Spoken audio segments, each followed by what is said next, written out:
The Mont Blanc pen freezes in my hand mid-signature, ink bleeding into the acquisition contract like a wound. Through my office phone, Nadine from Velvet Knot Weddings clears her throat with the hesitation of someone delivering terminal news.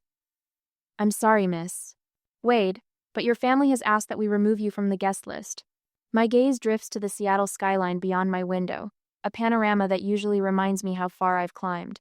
48 floors up, overlooking a city where my company now controls 18 premier venues. Below, the dotted lights of traffic flow like blood through veins, people moving forward while I sit suspended in disbelief. There must be some misunderstanding. I say, my voice steadier than the trembling that starts in my fingertips. I contributed $60,000 to my sister's wedding. Yes, well, Nadine pauses. I was told those funds were considered a gift with no expectations attached. The contract before me, a $7 million hotel acquisition that would expand Wade Collective into our fifth state, suddenly seems trivial compared to this betrayal, arriving on what should be my moment of professional triumph. The money has already been allocated to vendors, Nadine continues, her voice tightening. Your parents were quite clear this was discussed with you. The pen creates another dark blot on the paper as my hand tightens. 6 months earlier, I had quietly transferred the funds after overhearing Celeste fretting about costs during Sunday dinner. We might need to scale back, she'd whispered to our mother in the kitchen. I'd pretended not to hear, stepping back into the dining room where my father was congratulating my brother-in-law on his promotion to regional sales manager. That's a real career, Dad had said, raising his glass. When conversation turned to my recent acquisition of 3 vineyard venues, Dad had chuckled. Eleanor's still playing event planner, but at least she's having fun. I hadn't corrected him, hadn't mentioned the 8-figure revenue, or my company's expansion into 4 states. Instead, I'd written the check the next morning, telling myself success would eventually speak for itself. Please email me a breakdown of how my contribution was allocated. I tell Nadine now, my voice cooling to the temperature I reserve for difficult negotiations. Miss Wade, I'm sure your parents. The email, Nadine. Itemized expenditures. Today. Her nervous swallow carries through the line. Your parents assured me this was all discussed with you. I don't want to be caught in the middle of a family. This isn't about family. It's about business. My hands have stopped trembling. I pull up my company's vendor database on my second monitor, fingers moving with newfound purpose. You'll have the breakdown in my inbox within the hour. Of course, Miss Wade. I press the intercom button the moment the call ends. Amber, connect me with Jessica in legal, please. Not my parents. Not Celeste. Not the angry confrontation they might expect. The Wade family taught me one thing well. Power speaks louder than emotion. I stand and walk to the window, pressing my palm against the cool glass. For a fleeting moment, my reflection reveals what I try to hide in board meetings. The little sister still seeking approval. The daughter whose achievements are minimized. The outsider looking in at her own family. A single tear threatens, but I blink it away before it can fall. 20 minutes to compose myself before Jessica arrives. 20 minutes to accept that my only sister's wedding might become the final battlefield in a war I never wanted to fight. The Seattle skyline blurs briefly before I force myself to focus on the buildings my company now owns. The venues where other families celebrate their milestones. The empire I've built while mine continued to overlook me. I straighten my shoulders and return to my desk. The contract awaits my signature expansion, growth, success, all the things that have never been enough to make them see me. But perhaps now they'll have no choice. The Velvet Knot email lands in my inbox with the sterile politeness of a surgical knife. I sit at my desk, fingers hovering over the keyboard, pulse thrumming as I scan each line. As per our conversation with Richard and Diana Wade, we're pleased to confirm their generous gift covering all primary vendor expenses for Celeste's wedding. My palm presses against my chest as if to physically hold back the dawning realization. Their generous gift, not mine. I grip the edge of my desk, steadying myself. 3 clicks into our vendor management system, and there it is, confirmation that stings worse than the uninvitation. Every single wedding vendor for Celeste's event appears on my network chart. Florence Floral, Westlake Catering, Taylor Photography, all subsidiaries or partner companies to Wade Collective. My phone buzzes with a notification. I tap the screen to find a group text between my parents, Celeste, and her fiancé discussing wedding details from 3 weeks ago. A thread I was never part of despite funding the entire event. Evidence not of oversight but deliberate exclusion. I've arranged for the ice sculpture delivery at 4 p.m., my mother wrote. My father's response: the Wade family knows how to celebrate properly. Indeed we do. 30 minutes later, Jessica and Martin file into my executive conference room, faces professionally neutral as they take their seats. I stand at the head of the table, spine straight as the legal contracts projected on the wall behind me. The contracts are ironclad, Jessica says, her voice precise as she adjusts her glasses. All vendors may withdraw services with 21 days' notice. No penalties. Martin clears his throat. There's something else you should know. He slides a folder across the polished table. Velvet Knot Weddings became a Wade Collective acquisition last month. The paperwork was finalized yesterday. And the venue? I ask, though I already know the answer. Willow Creek Estate is registered under Pinnacle Holdings, Martin continues, which is one of our subsidiaries. I complete his sentence, a cold clarity washing over me. The pinnacle of irony. My family chose to celebrate at a venue I own without bothering to realize it. Jessica's eyes narrow with concern. Eleanor, I should point out the potential repercussions if we move forward. Your family has legal recourse. Against me? Their uninvited daughter? The laugh that escapes my lips sounds foreign even to my ears. Please outline what exactly my family stands to lose. Martin taps his tablet and a new spreadsheet appears on the wall. Venue, catering, florals, photography, videography, coordination services. He lists methodically. All deposits would be forfeited according to contractual terms. And the timeline? 20 days until the wedding, Jessica confirms. If we begin the withdrawal process today, they'll have essentially no time to secure replacement vendors. Not at this level of service. I think of Celeste's excitement when she found the cascading wisteria at Willow Creek, her teary phone call about the perfect rose gold sunset for photos. Dreams I helped fulfill while being systematically erased from the celebration. Martin shifts uncomfortably. There's a business consideration as well. This could affect our Portland expansion if it becomes public. Venue magnate sabotages sister's wedding isn't the press we want ahead of city council approvals. I turn to the window, Seattle sprawling below me. The empire I've built piece by piece while my family continued to see the little girl playing dress-up. My reflection stares back, composed and certain. Begin coordinated service withdrawals, I say, my voice steady. Effective immediately. Jessica and Martin exchange glances but nod. They know me well enough to recognize when a decision is final. My office phone rings the moment they leave. Nadine from Velvet Knot, her earlier professional composure fractured by panic. Miss Wade, there must be some mistake. All the vendors are sending termination notices. No mistake, I interrupt. The contracts are being exercised according to their terms. But your sister's wedding requires my presence, apparently, just not my money. I end the call, sinking into my chair. As vendors begin sending cancellation notices to my family, I wonder if business success was truly worth the price of family connection.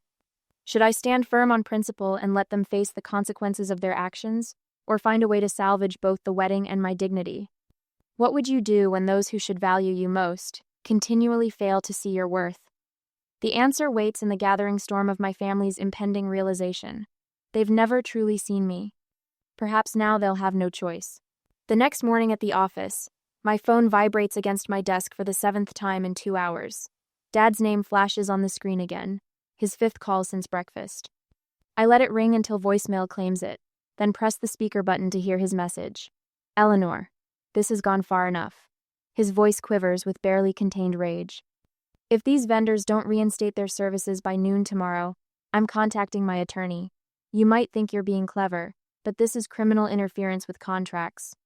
I almost laugh at the irony he'd be suing his own daughter's company. The sound dies in my throat as another call comes through. Mom this time. Sweetheart? She begins, her voice honeyed with false concern. How could you ruin your sister's special day? What kind of person does that to family? We raised you better than this.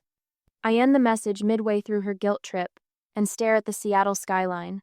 The morning fog has lifted, revealing a clarity I wish I felt inside. My assistant, Amber, appears in the doorway with a stack of pink message slips. 3 calls from the Hendersons, they're friends of your parents? And Mr. Blackwell from the Downtown Business Association wants to know if there's any truth to the rumors about vendor troubles with the Wade wedding. They've been busy, I murmur, accepting the messages. There's more. Amber hands me the Morning Society page from the Seattle Times, folded to highlight a small item. Sources report a mysterious vendor exodus from the upcoming Wade-Pembroke nuptials, leaving Seattle society wondering what calamity has befallen one of the season's most anticipated celebrations. I set the paper down carefully, as if it might burn my fingertips. I rescheduled your investor meeting for next week. Amber adds, Jessica thought you might need the time to handle this situation. Thank you. Alone again, I cancel 2 more meetings, knowing I can't focus when my phone keeps lighting up with accusations. The morning dissolves into damage control, fielding calls from business associates who've received frantic messages from my parents painting me as vindictive and unstable. Later that evening, I sit cross-legged on my living room floor, laptop balanced on my knees, the lights of the city spread below my penthouse windows like fallen stars. I've ordered takeout that sits untouched beside me as I scroll through an old family video from Celeste's 16th birthday. Eleanor planned everything. Mom says to Aunt Judith in the video, her arm around Celeste, she's always been good at little parties. Little parties. The same year, I coordinated a charity gala for 800 people that raised over $2 million. I pause the video and open my email. There, in black and white, 3 years of correspondence with extended family where my parents have systematically minimized my career. Eleanor's venue business is doing well. Dad wrote to Uncle Robert last Christmas, never mentioning that well meant expanding into a 4th state with revenue approaching 9 figures. My phone pings with a notification.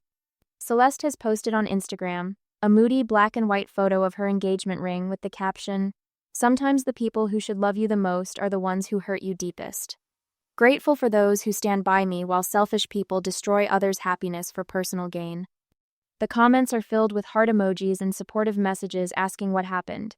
She doesn't name me but doesn't need to. I open a new document and begin typing. Every email, every text, every conversation where I was dismissed or diminished, every dollar spent on Celeste's wedding, every vendor contract, every thread of evidence forms a timeline of a pattern I've allowed for too long.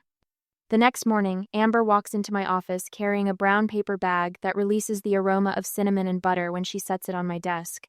"Your favorite from Meredith's Bakery," she says, pulling out a warm morning bun. "You look like you haven't slept." "I haven't," I admit, accepting the offering with grateful hands.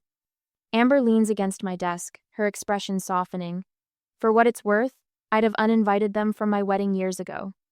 The unexpected comment catches me mid-bite, and I nearly choke on a laugh, the first genuine one in days. Amber joins in, and for a brief moment, the weight lifts from my shoulders. The lightness disappears 30 minutes later when my father's voice booms from the reception area. My family has arrived unannounced, their voices carrying down the hallway as Amber tries unsuccessfully to enforce my closed-door policy. She can't hide from us forever. Dad declares, his footsteps growing louder. My office door swings open. Dad strides in first, followed by Mom and a stony-faced Celeste. Through the floor-to-ceiling windows behind me, the afternoon sun illuminates the tableau of family dysfunction. "What do you think you're doing?" Dad demands, his face flushed with indignation. I lean back in my chair, hands folded calmly on my desk. "Exactly what you taught me, protecting my investments."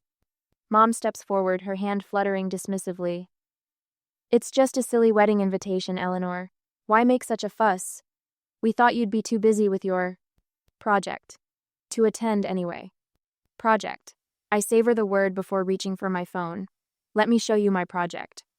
I pull up the group text they created for wedding planning, the one I was never included in, and project it onto the wall screen. Message after message appears. Discussions of seating arrangements, floral designs, menu selections. Mom sharing the credit card receipt for the venue deposit. "Just put it on our card, we can use Eleanor's money but say it's from all of us." Dad's message. "She'll never know the difference. She's too wrapped up in her little business ventures."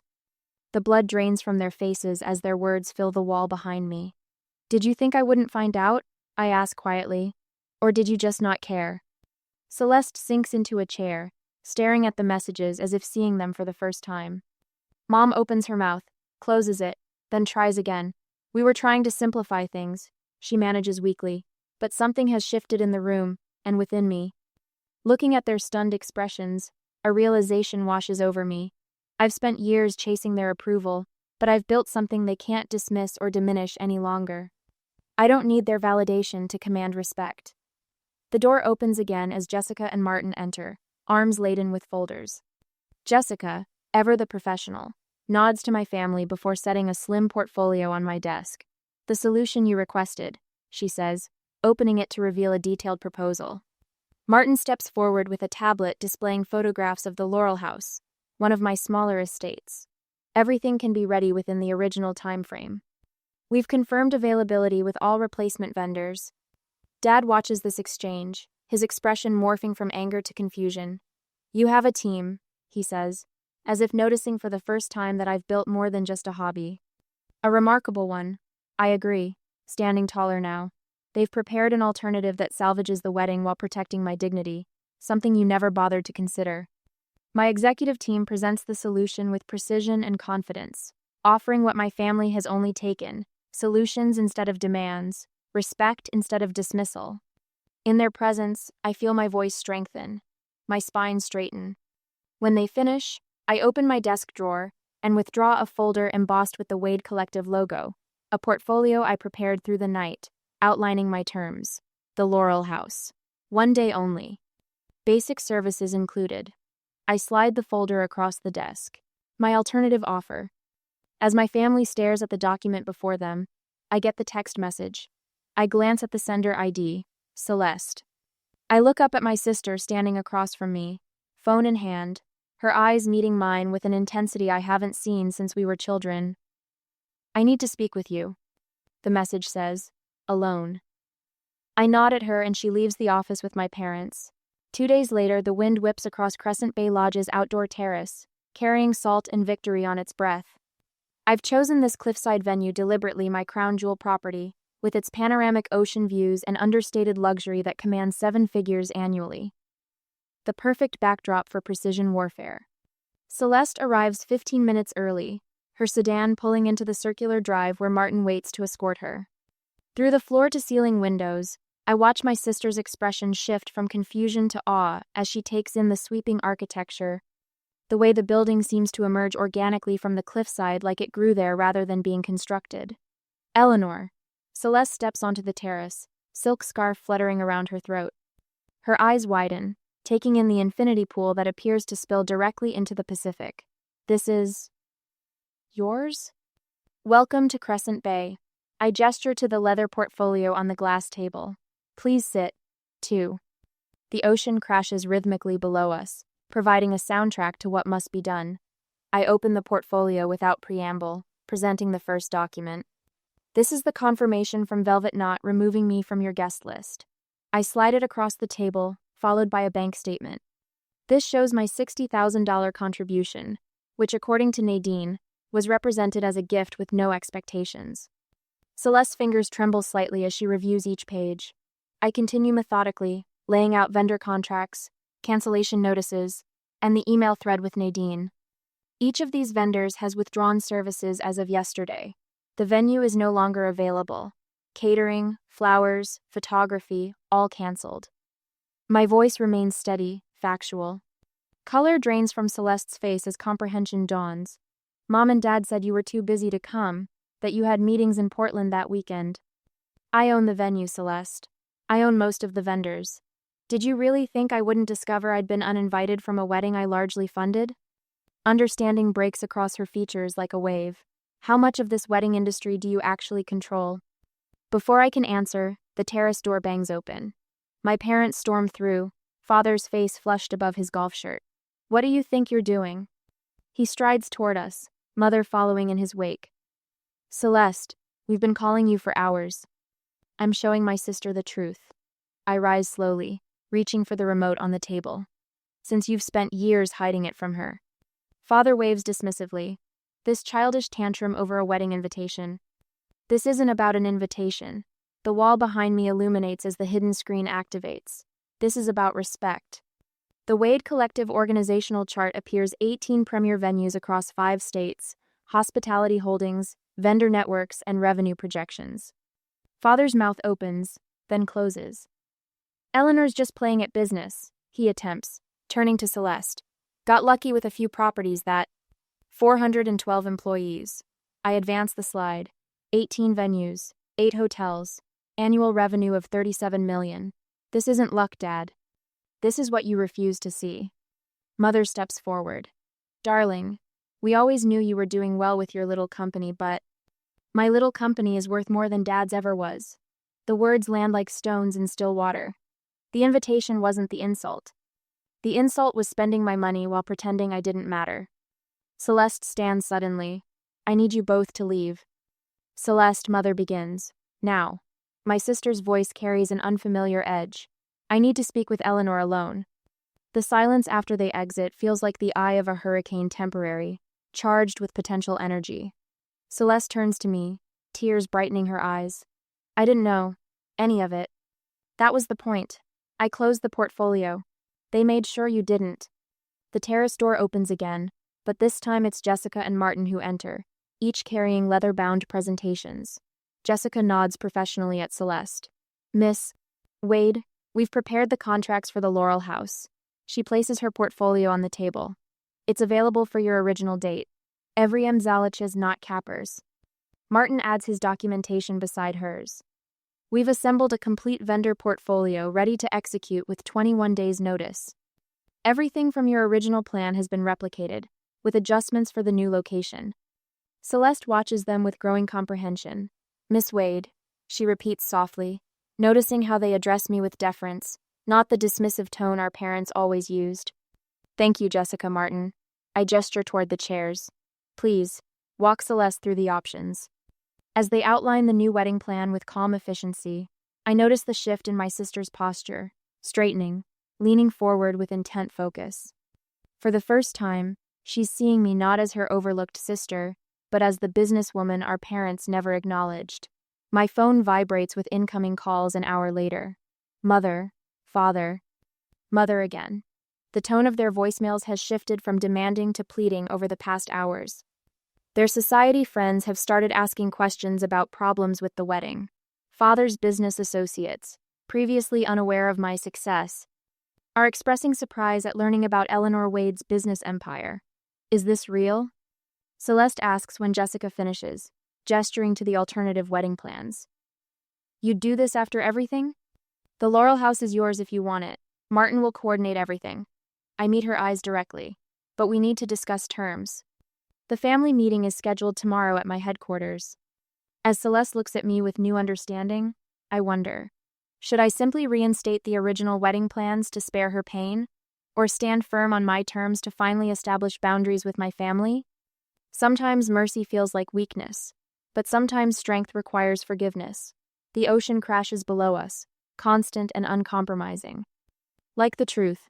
Eleanor, Celeste says finally, I'd like to see the Laurel House. I nod to Martin, who begins gathering the contracts.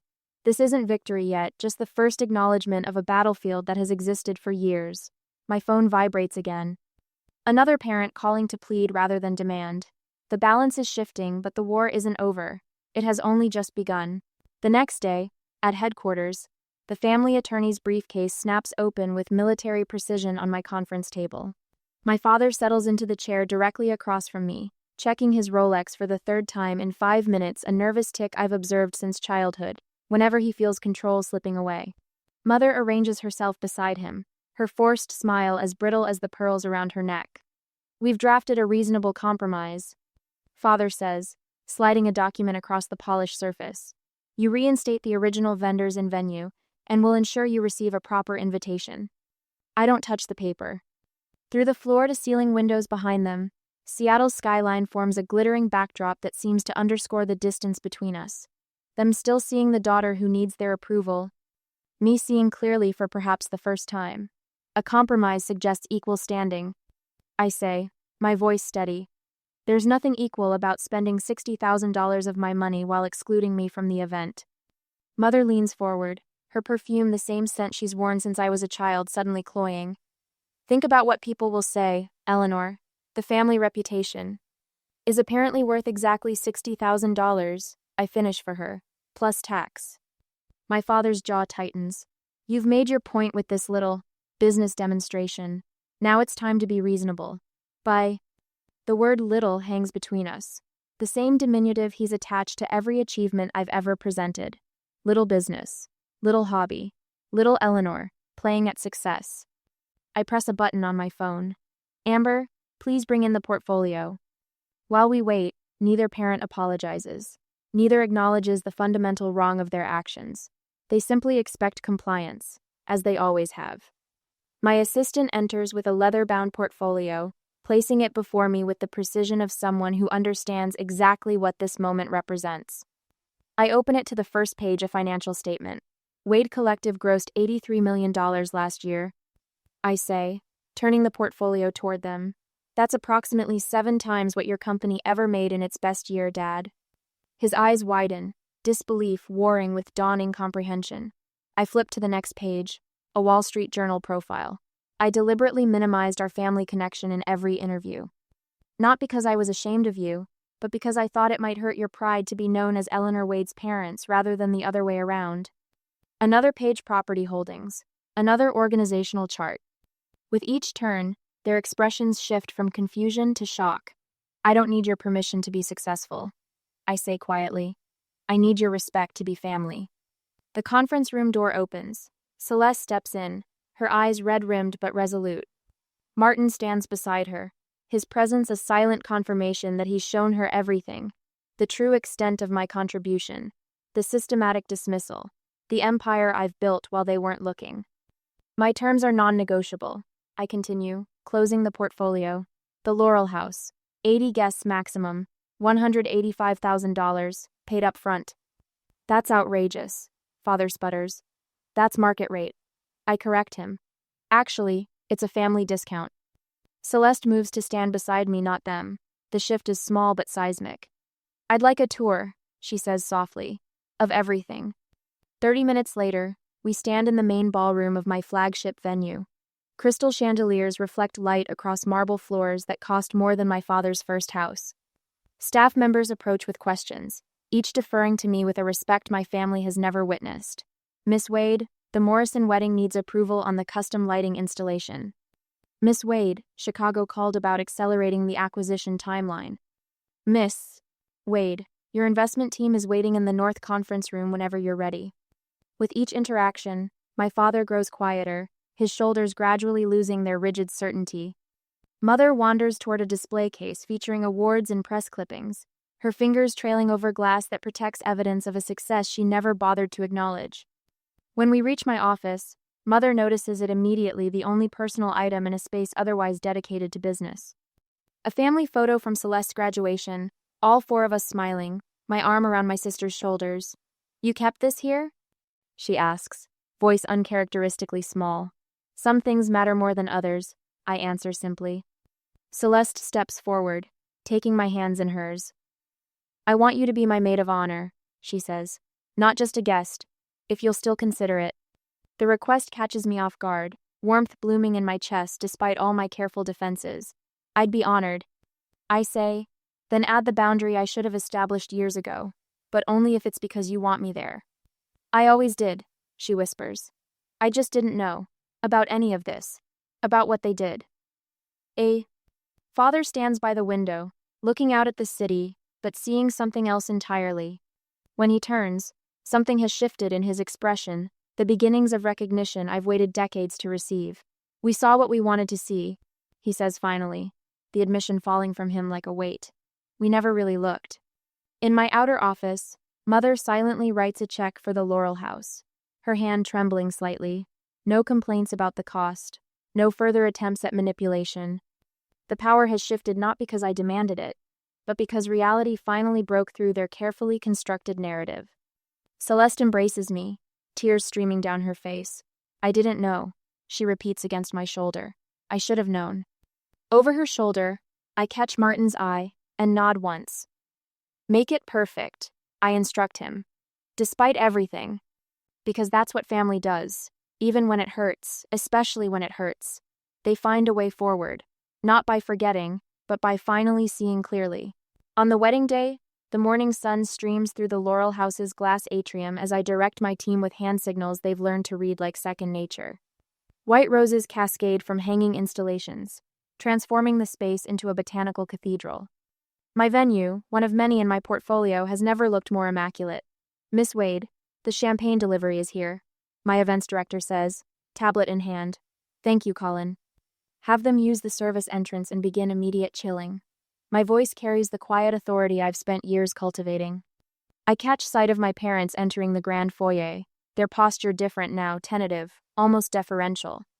Dad nods at me from across the room instead of offering the dismissive pat on the shoulder I'd grown accustomed to at family gatherings. Eleanor. Mom approaches, wearing an expression I rarely see directed at me, a mixture of pride tinged with regret. Everything looks absolutely stunning. Mom. Thank you. Let me introduce you to my executive team. I gesture toward the group of professionals who've stood beside me through everything. This is Jessica, my chief legal counsel. Martin, operations director. Colin runs all our Pacific Northwest venues. Mom's eyes widen slightly as each person greets her with the same respectful, Mrs. Wade, and knowing looks that speak volumes about where their loyalties lie. Later, crystal flutes reflect prismatic light across white linen as I rise to deliver my toast. The same family members who once talked over me at Sunday dinners now lean forward, attentive. To Celeste and James, I begin, my voice steady. Family is complicated. Legacy even more so. I pause, meeting my father's gaze. You don't build empires out of spite. You build them with vision, then decide who gets to share the view. Applause ripples through the room. Celeste stands, moving to embrace me, microphone still in hand. Not just my sister, she says, voice thick with emotion, but my inspiration. Her words hang in the air, vindication I'd stopped believing would ever come. After the toasts, Jessica and Martin find me on the terrace overlooking the Sound. The sunset paints the water copper and gold, a perfect backdrop for what feels like my own personal victory. To flawless execution, Martin says, raising his glass, and bulletproof contracts, Jessica adds with a wink. I touch my glass to theirs. You two are more family to me than they've been in years. The admission comes easily now, without the sting it once carried. To boundaries that build bridges, not walls. Months later, Sunday dinner unfolds in my penthouse, floor-to-ceiling windows framing the Seattle skyline I conquered one building at a time. My father leans forward at the dining table I selected for its perfect dimensions. What do you think about expanding into the Southwest? He asks, his tone genuinely curious. With your business model, Arizona could be untapped potential. From the living room, I hear my mother's voice. My daughter, the CEO, she tells her friend, proudly displaying a magazine feature I'm certain she's memorized. My phone buzzes with a text from Celeste. The wedding photos have gone viral, each venue tagged with my company's name. A second message follows. You didn't just fund this wedding, you held it together. I see that now. As I welcome my family into my home on my terms, I wonder if true reconciliation comes from forgiveness or from finally being seen for who you really are. Is it enough that they recognize my success now? Or should genuine family bonds be unconditional from the start? What would you do? Embrace this new relationship or maintain protective boundaries?